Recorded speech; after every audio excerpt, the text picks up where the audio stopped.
And here I'm going to show you how to cut in. So I've got my paint in the paint kettle and I've painted the ceiling and I've overlapped it onto the wall. You don't paint the ceiling and stop there in the crease line and then try and paint your walls and join that crease line. You paint your ceiling, overlap it onto the wall, and then you cut in. Cutting in is doing that nice straight line. So get the excess on the wall there first and push it into the crease line. Like that. And we'll call that section 1. And then load your brush. And then you start in section 2, but you start in a dry area. You don't start where you've just finished off because there's already paint just there. So you end up putting too much on. But logic tells you, start there because that's where I've just finished. But no, you start here, get the excess off and then push it into the crease line. And join it into the previous section. And I'm pushing the paint up into that crease line and then just laying off any brush marks, but not going too near my line because I might hit the ceiling. Load up and then do section 3. So again, I get off any excess and I can feel when I've got the right amount. And that's just from experience. Yeah, push it up into that crease line, lay off any brush marks. So all I'm doing is going from section 3 back into 2 and lifting out. So I've done 3 sections, now I'll do my 4th one, starting a bit lower down, push it into the crease line and join in to the previous section, which was section 3, and lay off.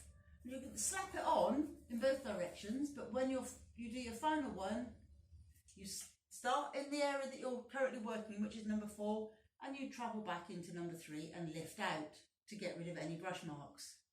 Now what people usually want to do to get rid of the brush marks is think, well, I'll start here and come this way. Then you think, oh no, what's that dollop? Okay, I'll go back here and get rid of that. Good, done that. And then you're dragging through all 4 sections. So to get rid of any marks that you've made, you always start in your current area, the one that you're about to go to, and you go back on yourself and just lift out. That way you're only ever going from your very last section to the one just before it. So that was like section 4, back into 3 and lift out. And then I'll do my final section, which is section 5. Push it up there into the crease line and backwards into number 4. Slap it on both ways to make sure it's everywhere. There's a little bit there. And then lay it off from number 5 into 4 and lift out. So I'm only literally going through number 5 into number 4 and lifting out. But I'm lifting out nicely, like a little aeroplane taking off. Whoosh, like that. No going like that, because then you get a dollopy mark. Nicely. Ooh, like that. Gentle. Nice. Nice, nice, nice. I don't know if you noticed, but when I'm doing my crease line, I'm only using part of the brush. It's kind of about this much.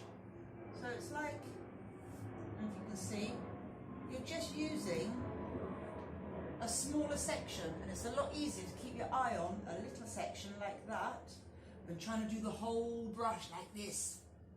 So you're twisting your brush slightly and you're just using a little section. I will show you again in some other videos. Okay.